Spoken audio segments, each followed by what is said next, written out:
Hello, I'm Jonathan Dean, Seattle Opera dramaturg, host of Seattle Opera Podcast, and happy to welcome you to Opera Education from Quarantine. Today, I'm here in a virtual empty theater, thanks to Zoom, for an online talk in which we explore the history of our building, the history of Seattle's Opera House. Seattle likes to think of itself as forever inventing the future, but Seattle has a storied past as well. In fact, this territory is the ancestral homeland of the Coast Salish people. I acknowledge that as a reminder that we strive to build respectful relationships with all people as we work together for collective reconciliation and healing. The Coast Salish people were blending music with drama and all of the other arts into fantastic and elaborate and very expensive rituals long before the Europeans ever showed up and long before anyone had heard of European-style opera in this part of the world. The story of our building goes back to a saloon owner in early Seattle, James Osborne. Single fella, passed away in the 1880s, and he had made a fair amount of money selling booze to all of the lumberjacks and the fishermen and sailors who were the population of Seattle in those days, and left, when he died in 1881, he left his entire fortune to the city for purposes of building a public performance space owned by the public for the public. It took a long time for that building actually to become a reality. Osborne, I mentioned, died in 1881. A couple years later, the property at what is now the northwest corner of Seattle Center first was gifted to the city by two members of the original Denny Party, Louisa Boren and David Denny, who were pioneers and who had this sort of attractive area. You can see where Lake Union is. So yeah, what's now Seattle Center.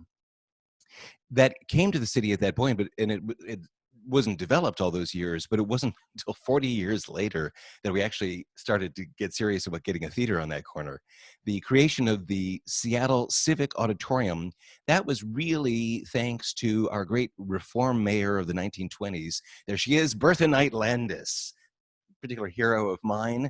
I want someone to write an opera about Bertha Knight Landis because I think there's a fascinating character there. Here she is cleaning up this dump.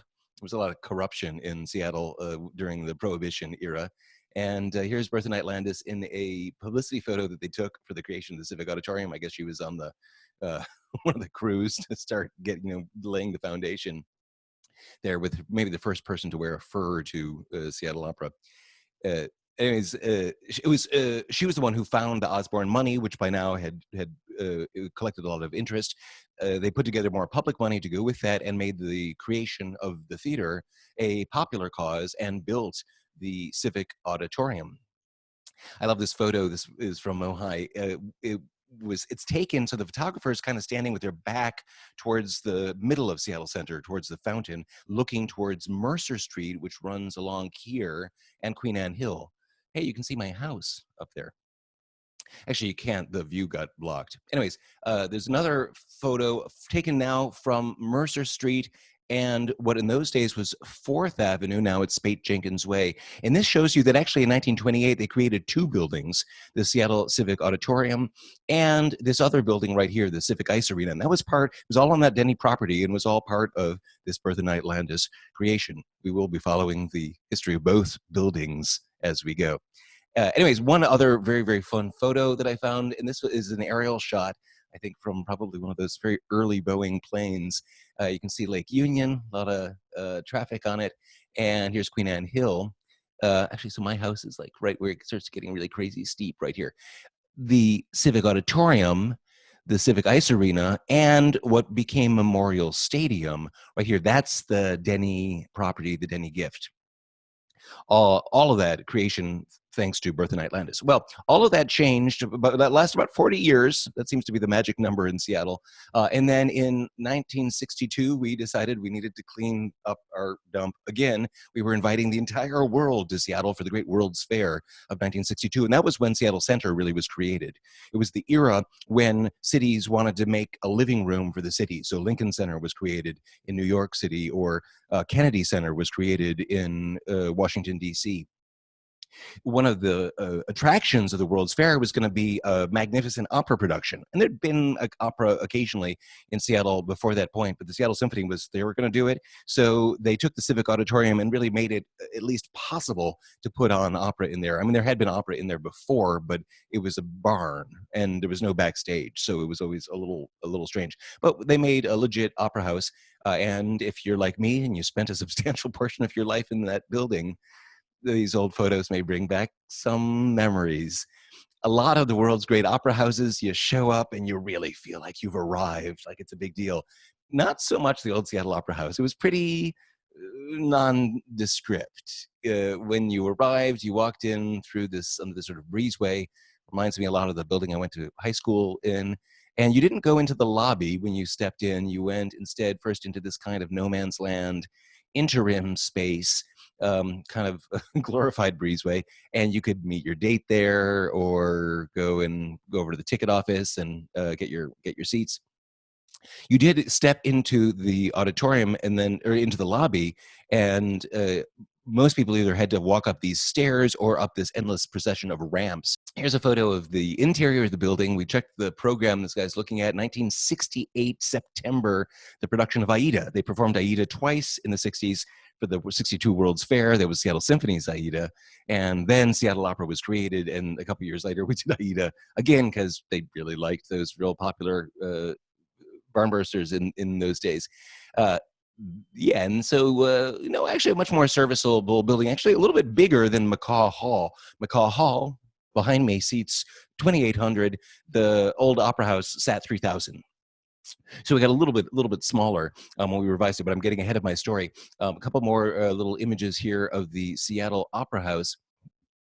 There's I think this was an ad for Ford automobiles with here's Fred, isn't he look dashing, helping his date out of his new, I think it's sort of like a DeLorean type thing. That must be in the 70s. Coming into that little breezeway area, and let's see, inside the auditorium. Oh yeah, I wanted to draw your attention to these octagonal recesses in the ceiling. They will be part of our story as we continue. It was not, as I say, the most impressive opera house ever built, but it had great acoustics, and the city of Seattle heard lots of extraordinary opera in there for, magic number again, 40 years. The time came after the creation of Benaroya Hall in 1998, and the Seattle Symphony, which had performed in this space for the whole period, moved downtown to a different space, and then it came time to remodel the opera house. There was a big earthquake, if you remember, in Seattle in February of 2001. Plans were already in place to remodel it, but that was one of the things that, what if there's an earthquake and this building is not earthquake safe? So we did in fact have to go ahead and fix it up.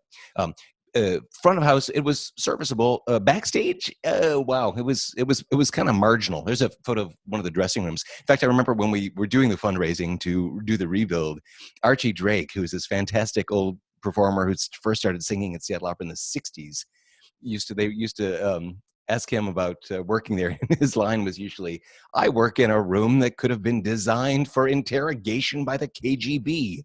Again, you had to kind of go up all these weird narrow staircases and ramps to get to these things. It was a million miles away from the stage. And if you had just, sung your heart out and died on stage, it was a very awkward thing.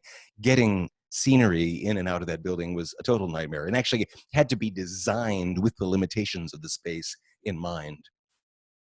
And yet, as I say, we heard lots of good shows in there. And I heard my first Seattle Opera performance in 1993 in this space. And I was a college kid visiting Seattle in the summer and was used to going to operas at the Metropolitan Opera in New York City, which has, pretty good caliber of performances. And I was really impressed with the production at Seattle Opera, both for what a strong production it was and the energy of the company, how exciting it was. So I got a job here a couple years later when I graduated and worked in this building for 6 years until the time came to remodel it. Now, when you're remodeling a theater that's in constant use, you got to plan things carefully or you can end up with a big mess on your hands. And a lot of theaters have been through this process, and it's always kind of a dicey proposition. We had this space next door that had original Civic Ice Arena, and basically turned that into a temporary performing facility for the 2 years that we wouldn't be using the Opera House while we were remodeling the Opera House into McCaw Hall. So let's see, we got a couple photos of the Mercer Arts Arena. Not too many, because frankly, it wasn't much. If you thought the Opera House wasn't super impressive, they really didn't waste a whole lot of energy making Mercer Arts Arena pretty. So they didn't bother to take any photos of it either.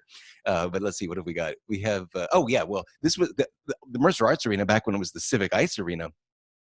It was just this great big round kind of arena type space. So to make it into a performance space, it's interesting. This is the anatomy now of a performing theater.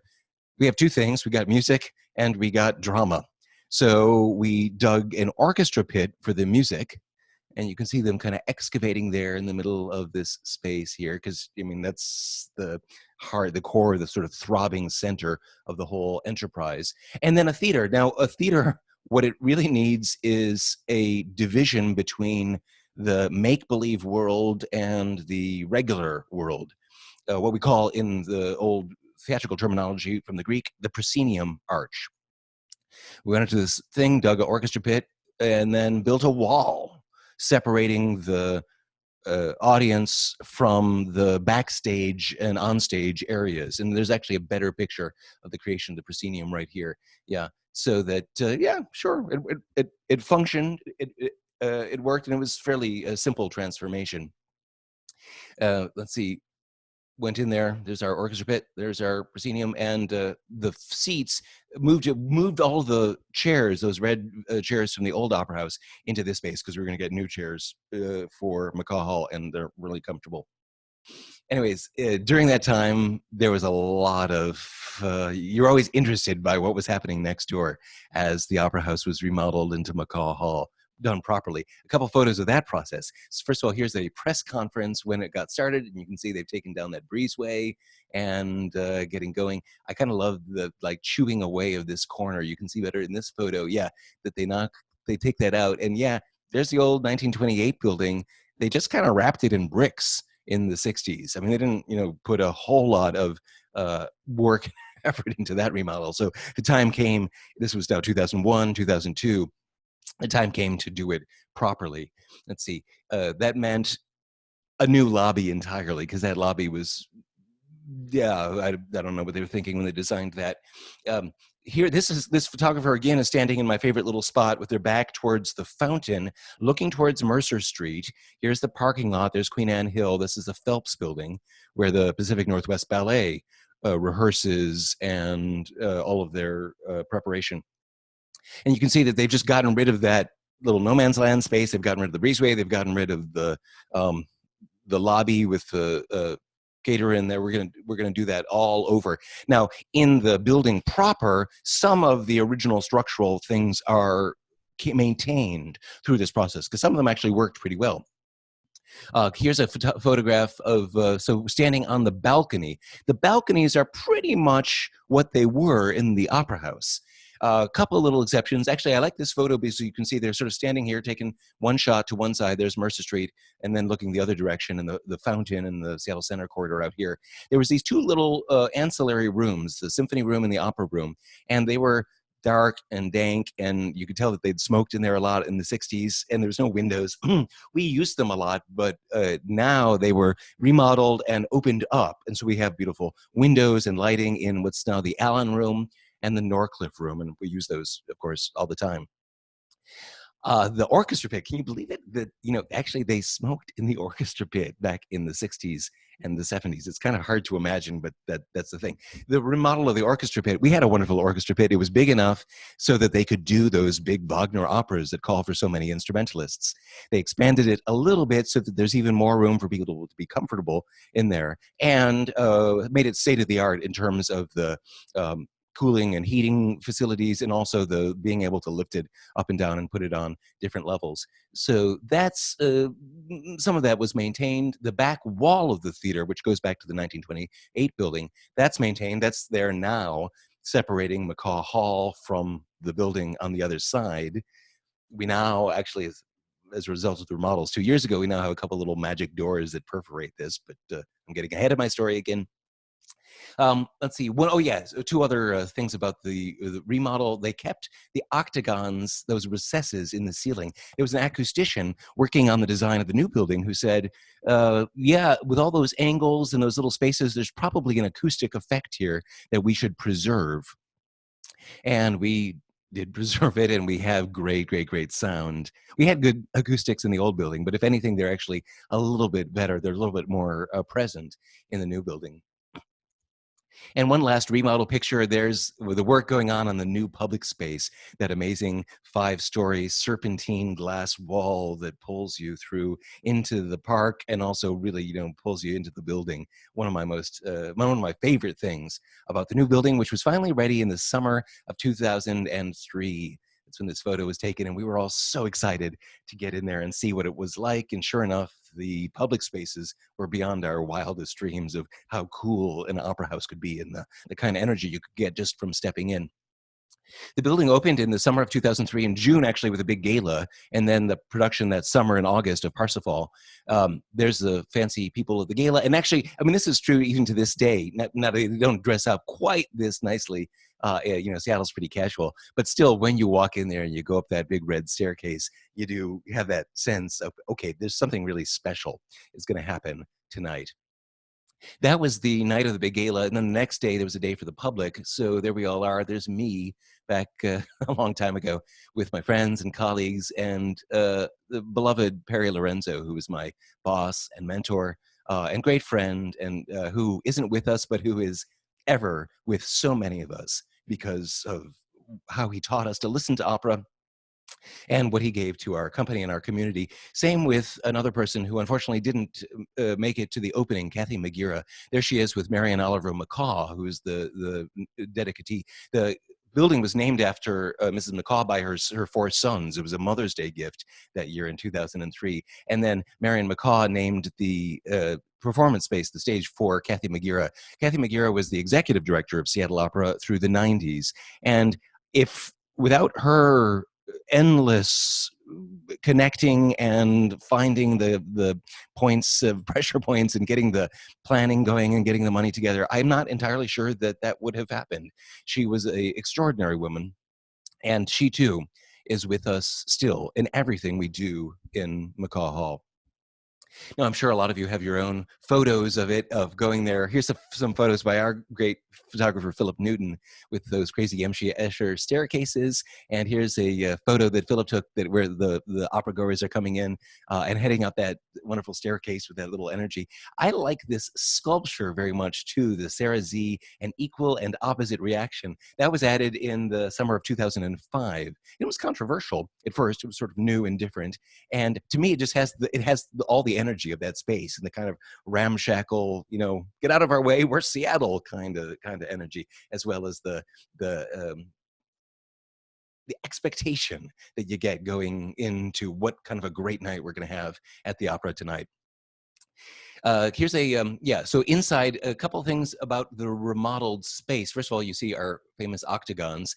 This lighting effect that's in this photo, you don't see that too often. It looks a little bit more nowadays. But those octagons are still there. Now, the interesting design element, the colors were all chosen very carefully. And if you look closely, you'll notice that the panels here get darker and darker, going from this kind of eggplant to a very, very dark purple. And then the proscenium arch in Macaw Hall, the color is obsidian. The most dull volcanic black, the idea being that it's so dull your eye just slides right past it and onto the whatever's on stage, the beautiful sets and costumes and the lighting design. And I think that careful, it's a little subliminal, but it's one of those things that I think helps make all those shows in Macaw Hall look so darn good. You see the procession of colors a little bit in this photo as you look down here, but I put these side by side so you can compare. One of the big things about the difference in the theater is the dress circle, that first balcony. that didn't connect in the old building. It just turned into what we call the boxes. In the new building, the boxes are over here, and they're neat places to sit, and they've got all sorts of wood and funny angles, which probably contributes to the acoustics. But basically, this would notice that this section here, sections 4 and 5 of the seating on the main floor, those are now the galleries. This was an idea actually that Robert Israel had when he was working with the designer, the great stage designer. And I think has a wonderful, wonderful effect, again, kind of subliminal, of if you're up here, it feels much closer than it did if you were up here, because you can just walk right down there. But space that you probably all know pretty well. Here's what it looks like if you're standing out there and 2,800 people are expecting you to open your mouth and make glorious, enchanting sounds that drive them to wild passion and madness and tears. And here's what the building looks like from a little bit higher up on Queen Anne Hill from my house. I have a really easy commute. My community, so we used to actually have all of our operations over here in South Lake Union. And this photo, this is from the opening of the theater. There's the Mercer Arena, now going to look kind of neglected for about 14 years, until the time came for Seattle Opera to move its operations from over here into that space. So that is 2018 when this remodel happened. And this one, it was just take it all the way down, because there wasn't much that was used. I mean, first of all, the way the remodel had been done in 2001, the building wasn't going to last. This is a neat aerial photo that was taken above KCTS. There's the space where the remodel is happening. Here's the fly space above the stage. There's the roof above the auditorium. There's the lobbies, the serpentine glass wall. You can see the Phelps building over here. Memorial Stadium. There's the fountain. There's that parking lot, and there's a pea patch on top of it. Now, a photographer standing right about here on the second or third level took this photo of the arena being torn down earlier in 2018. And again, it was the same deal as with the space next door. It was the 1920s building wrapped in bricks. But that came apart, and let's see, yeah, we built a really, really, really amazing space in there now. Seattle Opera at the center. We've produced a season and a half of fantastic opera since we moved in there, and it's so gratifying to me when singers and conductors and directors come from all over the world who work in all the world opera houses, and they get here and they go, wow, this city really values its arts, because look at this glorious space that it has dedicated to the creation of one of our favorite experiences.